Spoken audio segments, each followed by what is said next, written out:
역덕캣. 안녕하십니까, 역덕고양입니다. 처음 오신 분들은 위에 보이시는 링크나 제 채널을 통해 이전 편들을 보고 오시면 더 빨리 더 쉽게 이야기를 즐기실 수 있을 겁니다. 춘추시대 첫 번째 패자 제황공의 활약은 이번 편에도 계속됩니다. 그럼 바로 들어가 보도록 하지요. 제황공은 산용을 무너뜨리고 초나라에서는 영윤 자문이 자원의 난을 극복한 기원전 664년도 두 해가 지난 기원전 662년 노나라의 제후 노장공이 사망했습니다. 노장공의 아버지인 노황공에게는 정실부인과 후첩이 있었습니다. 노황공은 정실부인과의 사이에서 노장공과 계우라는 두 아들을 낳았으며 후첩과의 사이에서도 경보와 수가라는 두 명의 아들을 낳았습니다. 나이로 따지자면 경보가 가장 맞이였고 그 다음이 노장공, 그 다음이 수가였으며 계우는 막내였죠. 노장공의 동복, 이복 형제들은 우애가 좋았던 것 같습니다. 노장공은 어머니가 갖고 다름을 떠나 자신의 형제들에게 모두 대부벼슬을 주었습니다. 노장공은 어느 날 야외에서 잔치를 벌이며 놀다가 맹임이라는 여성에게 한눈에 반하여 그녀를 궁으로 데리고 와 동침했습니다. 그리고 어머니인 문강에게 사람을 보내어 맹임을 정실부인으로 삼겠다고 했습니다. 그러나 문강은 노장공이 자신의 애인이자 오빠였던 제양공의 1살 배기 딸과 결혼하기를 원했습니다. 그래서 문강은 노장공의 결혼을 허락하지 않았죠. 노나라는 주나라의 예법을 만든 주공단의 후예였던 만큼 부모의 허락이 없이는 설령 제후라도 혼인할 수 없었습니다. 그래서 맹임은 정실부인이 되지 못했지만 그 아들인 공자반은 노장공의 사랑을 듬뿍 받으며 세자와 같은 대우를 받았습니다. 노장공은 맹임 이외에도 풍씨라는 첩을 들여 둘째 아들을 낳았는데 그 이름을 공자신이라고 했습니다. 세월이 흘러 20년 후 제양공의 1살짜리 딸이었던 애강이 장성하자 제황공은 그녀를 노장공에게 시집 보냈습니다. 그러나 노장공은 자신의 아버지 노황공을 죽인 제양공의 딸 애강을 원수의 딸이라고 하여 사랑하지 않았죠. 그 때문에 두 사람 사이에는 아이가 생기지 않았습니다. 오히려 애강과 함께 노장공에게 시집온 애강의 여동생 숙강과의 사이에서 셋째 아들 공자계를 낳았습니다. 애강은 노장공의 사랑을 받지 못하자 노장공의 서형인 경보와 간통을 저질렀습니다. 그리고 그들은 경보의 친동생 수가를 끌어들여 하나의 세력을 만들었죠. 그런데 마침 그런 때 노장공이 병에 걸려 드러눕게 되었습니다. 노장공은 자신의 사후 경보가 자신의 후계자 공자반을 해치고 군의를 찬탈할 것을 두려워하여 자신의 친동생 계우에게 후사를 부탁했습니다. 계우는 노장공이 사망하자 즉각 사람을 수가에게 보내 노장공의 명이라 속이고 자살을 독촉했습니다. 네놈이 경보와 모반을 꾸며온 것을 알고 있다. 지금 스스로 목숨을 끊어라. 그러면 네 가족의 안위는 내가 보장한다. 거절하면 너뿐 아니라 너의 삼족을 멸하리라. 수가는 도둑이 재발절인 격으로 놀라서 스스로 목숨을 끊었습니다. 수가의 죽음으로 경보의 세력이 타격을 입은 사이 계우는 노장공의 유언대로 공자반을 노나라 제후로 옹립했습니다. 그러자 경보는 공자반에게 곤장을 맞아 평소 앙심을 품고 있던 마구간지기 낙이라는 사람을 보내어 공자반을 암살해버렸습니다. 그리고 그 모든 죄를 낙에게 뒤집어 씌워 세간의 비난을 피했죠. 그러나 이 모든 일이 경보 일당의 소행인 것을 확신한 계우는 즉각 진나라로 몸을 피했습니다. 경보는 그렇게 노나라 궁중의 세력을 확보하자 어린 공자계를 노나라 군으로 옹립하니 그가 노민공입니다. 노민공을 꼭두각시 제후로 옹립한 경보는 노나라 정사를 마음대로 휘둘렀습니다. 제왕공은 노나라의 새로운 제후 노민공을 제나라 고락이라는 땅으로 불러 회견했습니다. 이 자리에서 8살의 노민공은 경부와 애강의 횡포를 몰래 제왕공에게 고하고 하염없이 울었습니다. 제왕공은 노민공을 불쌍히 여겨 진나라로 망명가 있는 계우를 돌아오게 하고 노민공의 후견인으로 삼았습니다. 또한 중손추를 노나라로 급파하여 경부와 애강이 함부로 준동치 못하도록 감시했습니다. 경부는 노민공과 계우를 쫓아내고 자신이 제후가 되고 싶어 안달이 났습니다. 그런데 아직 어린아이였던 노민공이 밤마다 몰래 궁 밖에 나와 시내를 구경하며 논다는 정보를 입수했죠. 그래서 경부는 사람을 보내 야행을 나온 노민공을 암살해버렸습니다. 그리고 난리 속에 자신의 반대 세력이었던 태부, 신부래 등을 그 밤으로 척결해버렸죠. 그러자 계우는 즉각 노장공의 마지막 남은 아들인 공자 신을 데리고 주나라로 달아났습니다. 그런데 다음 날 아침 경부의 쿠데타 소식을 들은 노나라 국인들이 전부 들고 일어나 오히려 경부를 쫓아내버렸습니다. 경부는 거나라로 달아났습니다. 노나라 국인들은 사람을 주나라로 보내어 계우와 공자 신을 불러들였습니다. 상황이 이렇게 되자 제왕공은 상경 고해를 3,000명의 병력과 함께 노나라에 파견하여 공자 신이 제후로서의 역량을 갖추었다고 판단되면 그가 제후가 되도록 적극 돕고 자격이 없어 보이면 즉각 노나라를 제나라에 합병시키라고 명령합니다. 고해는 노나라에 도착하여 즉시 공자신, 계우와 접견했고 공자신의 품격을 인정하며 계우를 도와 그를 제후로 옹립합니다. 그렇게 우여곡절 끝에 군우에 오른 공자신이 바로 노희공입니다. 한편 거나라로 달아난 경보는 거나라 제후에게 뇌물을 바치면서 보호를 요청했으나 거나라 제후는 뇌물만 받고 그를 추방해버렸죠. 그래서 경보는 평소 자신의 뇌물을 무수히 받아먹고 있던 제나라 황간 수초를 찾아가 보려고 제나라로 갔다가 국경에서 입국이 거절되었습니다. 여기도 저기도 갈 곳이 없어지자 그는 사람을 계우에게 보내어 자신을 받아줄 것을 읍소했으나 계우가 그를 받아들일 리 없었죠. 결국 경보는 자신의 운명을 한탄하며 자결했습니다. 경보가 죽자 거나라는 경보를 제거한 것은 자신들이 그를 추방했기 때문이니 대가를 바치라고 하며 노나라로 쳐들어왔습니다. 계우는 친히 군대를 이끌고 나가 거나라 군대를 쳐부수고 돌아왔죠. 노희공은 계우를 크게 칭찬하며 그에게 비읍을 비롯한 많은 영지를 봉토로 수여했습니다. 그러자 계우는 비록 이복 형제이나 고륙의 일가를 몰락시키고 혼자서 부귀영화를 누릴 수 없다며 사양합니다. 결국 노희공의 명으로 경보의 아들은 성을 맹손씨로 바꾸어 성읍 땅을 봉토로 받았으며 수가의 아들은 성을 숙손씨로 바꾸고 후읍을 봉토로 받았고 계우는 개손씨라는 성을 하사받고 비읍과 문양 땅을 봉토로 받았습니다. 이들 맹손, 숙손, 개손씨는 노왕공의 아들들로부터 이어진 가문들이라 하여 사만씨라고 합니다. 나중에 이들 사만 가문은 서로서로 긴밀하게 연계하여 노나라 제후의 힘을 약화시키고 국정을 농단하게 되는데 이들을 개혁하려다 실패하여 천하를 주유하게 되는 인물이 바로 공자입니다. 이 이야기는 나중에 별도의 편으로 만들어 보도록 하겠습니다.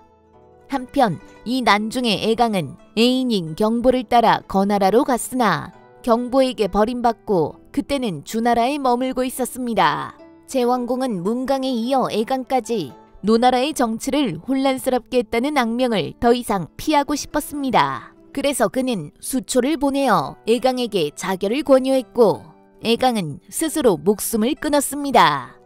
그렇게 노나라의 혼란은 일단락됩니다. 기원전 659년이었습니다. 그렇게 제왕공이 연나라 출병 후에 군대를 추스르면서 노나라의 정세 안정에 집중하고 있었을 때 북쪽에서는 북쪽의 왕 수만이 군대를 이끌고 내려와 형나라를 크게 노략질하더니 그대로 남쪽으로 내려와 위나라를 유린하기 시작했습니다. 위나라 제후 위의공은 이자승주 사건을 일으킨 위해공 4개 아들로 제위 때부터 국인들에게 인기가 없었고 그뿐 아니라 어리석기까지 한 인물이었죠. 그는 어려서부터 날짐승을 좋아했는데 특히 학을 좋아했습니다. 그래서 국가의 모든 예산을 기울여 학을 길렀습니다. 그는 학들에게 벼슬을 내리는 한편 심지어 각 벼슬에 맞게 월급까지 주었습니다.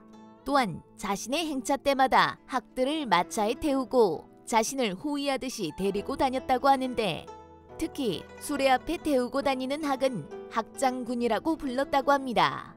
그는 무려 9년간 나랏일을 내팽개치고 학을 키우는 데만 전념했습니다. 그렇지 않아도 흉흉한 민심은 더더욱 그에게서 멀어졌고, 특히 학을 기르기 위해 백성들에게 부과한 중과세로 나날이 나라에서 도망가는 백성들이 많아지면서 국력도 크게 기울었습니다. 바로 그런 때에 북방의 왕 수만이 2만 명의 정예기병을 이끌고 쳐들어온 것입니다. 위의공은 급하게 군사를 모으고자 하였으나 위나라 귀족들과 국인들은 호응하지 않았습니다. 오히려 병역을 피하기 위해 산속으로 몸을 피하는 백성들이 많았습니다. 그런 백성 중 하나를 잡아 왜 도망가냐고 이유를 물어보니 주군께서는 평소에 학을 길러 장군으로 삼으셨으니 학들을 보내어 나라를 지키시면 될 일입니다 라고 풍자했다고 합니다. 위의공은 일이 크게 틀어졌음을 알고 대부 석기자와 영속의 건의를 받아들여 즉각 궁중의 모든 학을 놓아주고 다시는 학 따위를 기르지 않겠다고 국인들 앞에 맹세한 후에야 어렵사리 군대를 모을 수 있었습니다. 그러나 그렇게 억지로 모은 군대이니 사기가 높을 리 없었습니다. 전쟁터로 가는 내내 모든 백성들이 위의공을 원망했습니다. 어쨌든 위의공은 석기자를 제나라로 보내어 원군을 요청했고, 영속에게는 수도 조가의 방위를 맡겨 전쟁에서 패배했을 때를 대비하게 한 후 대부 거공을 대장으로 삼아 친히 형택이라는 곳으로 나아갔습니다. 북적왕 수만은 유인 매복 전술을 펼쳤습니다. 즉 1,000명의 소수병력을 본대로부터 크게 떨어뜨려 거공의 군대를 도발한 것이죠. 거공은 이 도발에 그대로 넘어가 정군을 이끌고 북적군 선봉대를 추격했습니다. 그러나 적의 매복에 걸려 삼면에서 공격을 당해 포위당했고, 결국 이 형택 전투에서 700명을 제외한 모든 위나라 군대가 전멸하게 됩니다. 이 전투에서 위의공은 물론 거공을 비롯한 위나라의 기동과도 같은 귀족들이 모두 목숨을 잃었습니다. 수만은 그대로 군대를 휘몰아 위나라의 수도 조가를 향해 쳐들어왔습니다. 영속은 수만의 거대한 군세에 대항할 수 없음을 알고 마침 제나라에서 돌아온 석기자와 함께 위의공의 후계자인 공자신을 데리고 몰래 성을 빠져나가 화를 피했습니다. 위나라 지도층이 성을 빠져나갔다는 소식이 전해지자 조가는 순식간에 아수라장이 되었고, 수만은 무주공산이 되어버린 조가를 마음껏 유린하고 돌아갔습니다. 한편 그 난리통 속에 영속과 석기자를 따라온 백성은 기껏해야 700명 뿐이었습니다.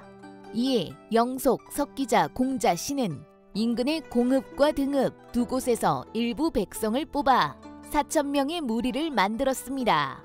그리고는 조읍이라는 곳에다 임시 노읍을 세우고 공자신을 추대하여 제후로 세우니 그가 위대공입니다. 그러나 위대공은 난리통 속에 그가 겪던 지병이 도져 제후에 오른 지 불과 며칠 되지도 않아 사망했습니다. 그래서 영속과 석기자는 제나라에 머물던 위대공의 동생 공자회를 급하게 모셔다가 자신들의 제후로 옹립고자 했습니다. 여기서 잠깐, 공자신과 공자회는 누구일까요? 이야기를 잠시 앞으로 돌려보겠습니다. 위해공의 아버지인 위성공은 자신의 아들 급자를 위해 며느리감을 제나라에서 구했는데 그 며느리의 외모에 반해 그녀를 자기의 부인으로 삼았다는 이야기는 이전 편에서 이미 설명한 바 있습니다. 그녀가 바로 성강이었습니다. 그녀는 위성공과의 사이에서 공자수와 위해공을 낳았고, 나중에 위해공이 이자승주 사건으로 민심을 잃어 잠시 제나라로 쫓겨났을 때 아들을 따라 제나라에 갔었습니다. 바로 그때 성강의 오빠인 제양공이 위해공을 도와 그를 복위시켰습니다.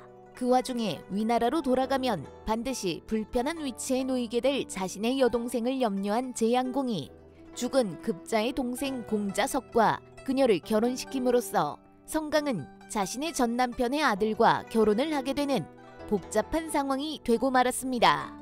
다만 성강과 공자석은 나름 금슬이 좋아 이남이녀를 낳았고 첫째가 바로 공자신 그리고 둘째가 공자회였습니다. 결국 그들은 모두 위이공의 숙부뻘이었던 것이죠. 그런데 위이공의 장남 공자개방이 제왕공에게 귀순하면서 위이공은 후계자를 잃게 되었고 어쩔 수 없이 가장 가까운 숙부인 공자신을 제나라에서 불러와 후계자로 삼았던 것입니다. 그런데 그 공자신도 죽었으니 이제 제나라에서 머물던 공자회를 불러와 제후로 삼고자 한 것이죠. 제왕공은 위나라를 적시에 구원하지 못한 것이 내내 미안하던 차에 공자회가 위나라 사람들에 의해 제후로 추대되었다는 소식을 듣고 그를 물심양면으로 도왔습니다. 그래서 공자회는 무사히 조읍에서 위나라 제후가 되었으니 그가 위문공입니다. 위문공은 엉망이 되어버린 나라를 솔선수범으로 열심히 복구했습니다. 그러던 때 북쪽으로 물러갔던 수만이 또다시 형나라를 공격했습니다. 그러자 제왕공은 송, 노, 조, 주 4개국의 원군을 요청하고 형나라로 향했습니다. 형나라에는 송, 조 2나라가 이미 와 있었고 수만은 형나라 성을 포위한 채 계속 공격을 가하고 있었습니다. 이때 관중이 제왕공에게 형나라를 즉각적으로 구원하기보다 형나라가 무너지고 수만의 군대가 지쳤을 때 전투에 개입해야 형나라도 제나라를 진심으로 고마워할 것이고 수만의 군대도 큰 피해 없이 접어설 수 있을 것이라는 의견을 냅니다. 이 일로 관중은 나중에 공자 등 후세 사람들의 비난을 받게 됩니다. 어쨌든 그의 계책은 적중하여 2달간 제나라가 개입하지 않는 사이 형나라는 더욱 피폐해졌고 수만의 군대는 피로도가 높아졌죠. 바로 그때 제나라는 군중에 도착한 노나라의 세력까지 합쳐 송, 노, 조 3국의 군대와 연합하여 수만을 덮쳤습니다. 그러자 이미 노략질을 할 만큼한 수만의 군대는 제대로 싸워보지도 않은 채 북쪽으로 물러났습니다. 제왕공은 폐허나 다름없어진 형성 대신 새로운 도읍을 짓는 일을 도와달라는 형우의 부탁을 받아들여 이의 땅에 새로운 이의성을 짓고 많은 물자까지 지원해 주어 다시금 형나라가 새로 설 수 있도록 지원했습니다. 그 다음 그는 송안공과 함께 조읍에서 재난 극복을 위해 불철주야 애쓰고 있던 위문공을 찾아가 새로운 수도를 건설해 주겠다고 제안했습니다. 위문공은 초고 땅에 새로이 수도를 지어줄 것을 요청했고 제왕공은 송안공과 함께 초구에 새로 위나라의 수도를 건설해 주었습니다. 이 일로 중원의 모든 나라들은 제왕공의 덕을 칭송하며 그를 다시 한번 중원의 패자로 인정했습니다. 기원전 658년의 일이었습니다. 이때는 초성왕과 자문이 초나라를 안정화시킨 지도 벌써 6년이나 지난 때였습니다. 초성왕은 제왕공의 세력권이 크게 신장되고 있는 것을 경계하며 중원과 초나라 세력권 사이의 경계에 위치한 정나라를 공격했습니다. 초성왕의 장수 투장이 200승의 군대로 정나라를 밀고 들어오자 정문공은 장수 담백을 시켜 그를 물리쳐냈습니다. 투장은 패배하여 물러났으나 초성왕이 그를 죽이려 한다는 소식을 국경지대에서 그의 형인 투렴에게 전해 들었습니다. 그래서 그는 죽기를 각오하고 패잔병들을 다시 모아 투렴과 함께 담백을 재차 공격했습니다. 한 번의 승리로 방심하고 있던 담백은 이 공격을 이기지 못하고 전사했으며 정나라의 정예군 절반이 꺾여버리고 말았습니다. 초성왕은 이 기세를 놓치지 않기 위해 투렴, 투장 형제에게 재차 400승의 군대를 주어 정나라를 공격하게 했습니다.